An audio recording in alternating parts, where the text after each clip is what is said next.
Okay, here we go. Let's try another one. Good. Go. What'd you do? That was good. Yeah, just slightly right. 113 club head speed. You think this would really jack you up, but it doesn't. That's so interesting. You can still hit it just fine. Ready? What is stopping me from gaining more speed? Well, on today's episode, we do a full 3D analysis and then do a fitness assessment and find out that frustrating missing link that's stopping me from hitting 180 miles per hour. Means 116 with the gear on's good.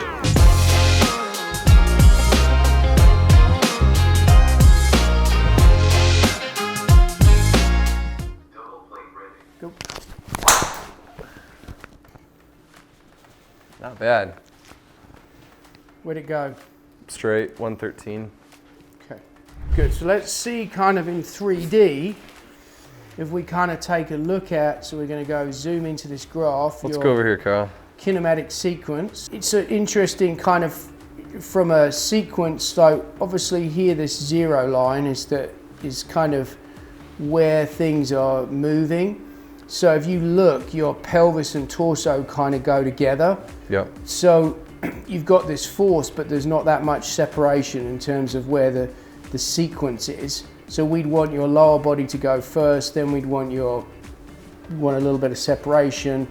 You'd want your torso, then you want your shoulder, and then you want the club. So it's not terrible, but just a little bit there that we could kind of see. And now here's what's kind of interesting. If I look at deceleration, like the profile of kind of when things decelerate, that's also important. So let's enter the zoom here. So you've got the transition sequence and then the deceleration sequence. And the deceleration sequence is how you put that energy into the club. Okay.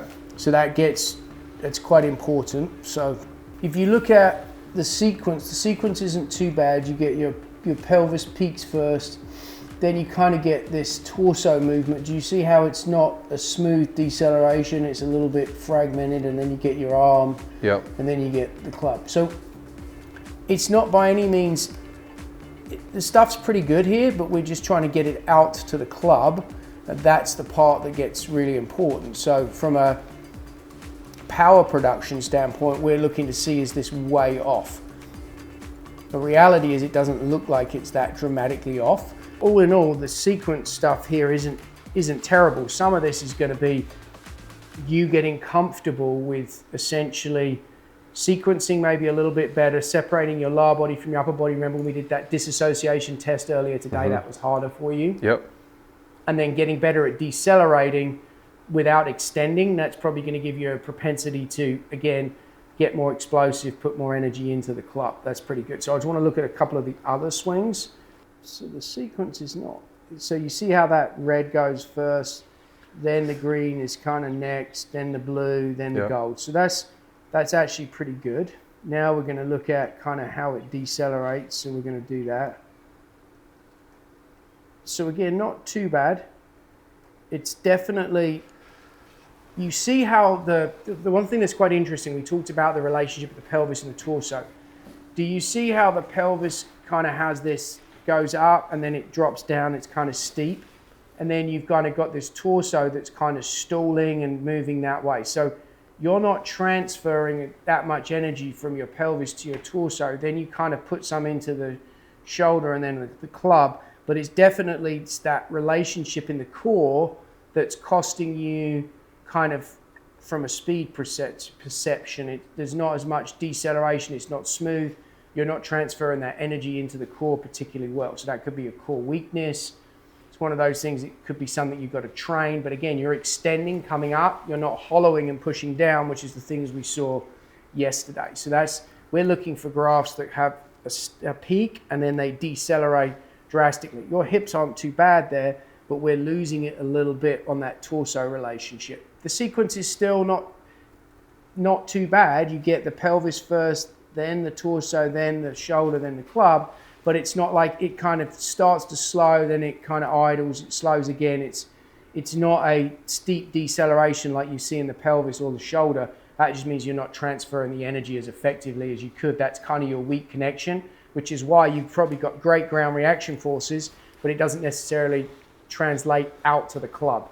which is kind of what we want it to do. So that's where some of our power leak is coming from in your case. So I mean, this confirms what you were talking about yesterday, right? Yes. Like that's the same. We still want to see that same move. Correct. Because that'll decelerate the club better. 100%. But if this core isn't able to do that, push down, and then that makes it harder to get the sequence of events. You're not transferring the energy as much. Your deceleration's not as good, and that's kind of what we're seeing here. Okay, got it. This video is sponsored by the good folks at Rapsodo. Rapsodo is a fantastic launch monitor if you're looking to improve your game. Has simulation indoors, outdoors. You're able to measure your distances. You can now measure spin. It's a fantastic tool, great price point, operates on your iPad, super easy to use. If you want to get better, you need to get the MLM2 Pro from Rapsodo. It's definitely going to help your golf game. Not a microphone though. You are about to be free. Unclip that waist. All right, so we've got the 3D data we needed. Now, Mark, we're gonna do something. We're gonna do some power tests. We got a couple things to test the core, right? We found the core not could working be a well. little, so we want to see if it's, we want to see how that does. And initially, in the initial evaluation, when we do the movement screen, we do the power test too. So we do a sit up and throw, we do a chest pass, we're going to do a vertical jump, and then we can do a shot put pass. But we basically look at, with a medicine ball, kind of how you're able to generate and where do you use power from. And so we think there's a good chance, just looking at your sequence is very good. So my intuition is you've got an engine that just needs to be bigger. You want to hit 180, we might just need to get the engine bigger because your sequencing is actually good. We know that you've got pretty good ground reaction forces, so it's a question of putting those pieces together, but I don't know that your engine is quite big enough to get you quite where you want, so we're going to see. That's where we'll do that power testing. So we got to test the engine. All right, let's do it. Okay. Ready? Rolling. Big moment. Okay. Okay.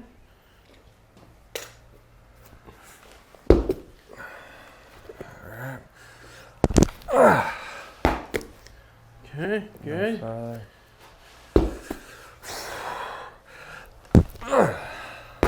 Okay, so now right here, that's 15 feet.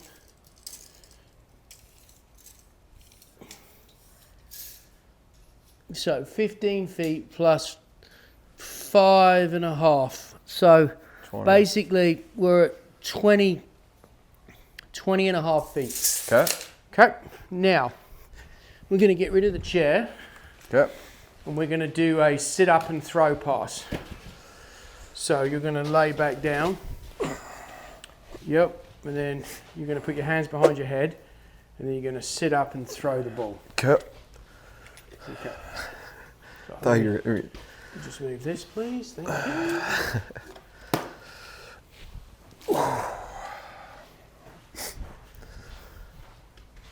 There we go.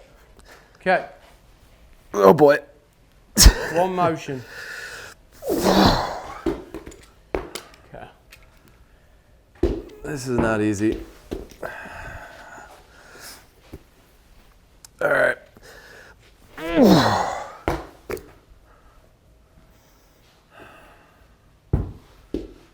I feel like this could be the problem.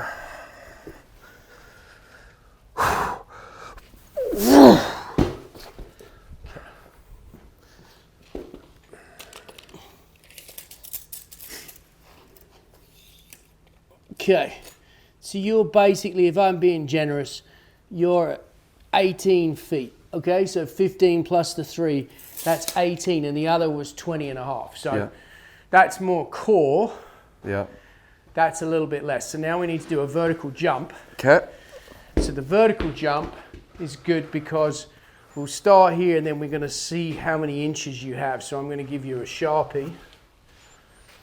This is a very elementary vertical jump test, but it works effectively. Okay. So which leg do you want to jump with? What's that? Which leg do you want to jump with? I can only do one? Well, you're going to go like, so which side, right or left? Oh, right. Right. Okay, so come over here. Okay. So standing straight, stand next to the wall, straight up, and put put a mark on the wall. No, static mark. So get next to it and put a mark on the wall like. Oh, okay, okay. It's like this. Yep. All right. Yeah, you can do a line. Don't be scared. I don't want to mark up your building. No, don't matter. It's okay. We got marks all over walls. Okay. Okay. 3 efforts. Okay. I can go down? Do whatever you want. Okay. 3. I missed. Okay, we'll go again.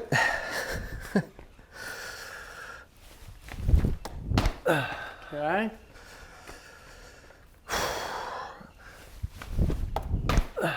One more.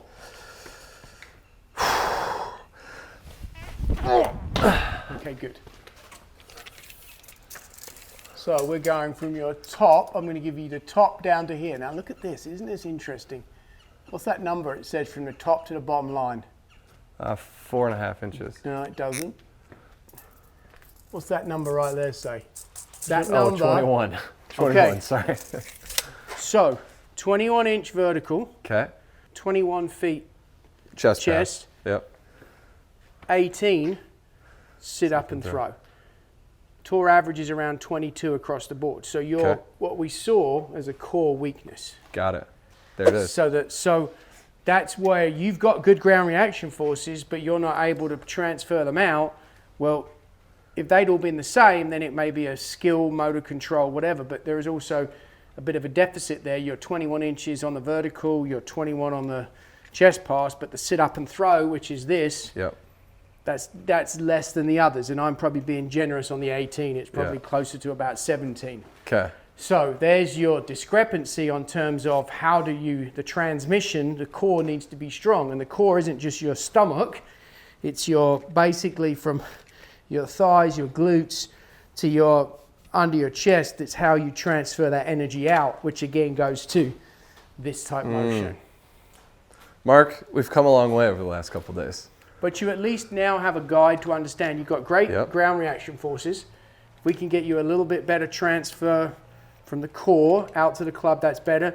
Maybe a little bit improved wrist releases, but then your 180 is not a problem. It's just we're going to get the engine a little bigger, a little bit Yep. stronger, so you can actually transfer what you're producing out to the club. Is this common? Like, do you see guys come in here and it is like a deficiency of some kind? Yeah, I mean, or- it's understanding and knowing like where you are, and you want to chase kind of where the deficiencies are to see what happens. And it's just often that's why you're diligent with the data, so it all kind of adds up and it Yeah. leads you to kind of where do you want to do it. And that's why golf's an athletic motion. If you're chasing speed and power, you need to have the engine to be able to do it. And you need to be able to the transmission to get it out to the wheels, so to speak. And so in your case, we just got to get the engine a little bit bigger, core a little bit stronger, and then I think you keep working on the right pieces, you'll be able to start getting that 180, 185 ball speed, no problem. The wrist release is going to help you too, getting the club face better, because that's going to get your impact location more in the center and get your smash up. But the better your body's moving to do that, less extension, more jumping and turn, the easier that becomes. Right. Mark, thank you for your time. This got it, man. This It's has been fun. awesome. This has been great. I've never gone through all this data, the forces, the 3D. Now we got the testing. That was the final piece. It all came together with Absolutely. that. And ideally we do all that part on the front end. Just in the time we had, it was kind of done it along the way. But ideally you do the baseline testing, the physical screen, the power testing, and then from there, then you go into the force and the 3D and the video, and then you kind of the on course, and then you've got that assessment. Yeah. And now it allows me to make an informed decision. And remember I've said it a few times, this data drives the decision making. Yep. Sweet. Well, that wraps up this episode. We covered so much territory. It was brilliant. Thank you, Mark, for the time. This was unbelievable. I've got some work to do. Hopefully we can come back a year from now. Absolutely. And we've got this thing humming. Dialed at mid 180s, Let's touching do it. 190. All right, that's a wrap. Worth it!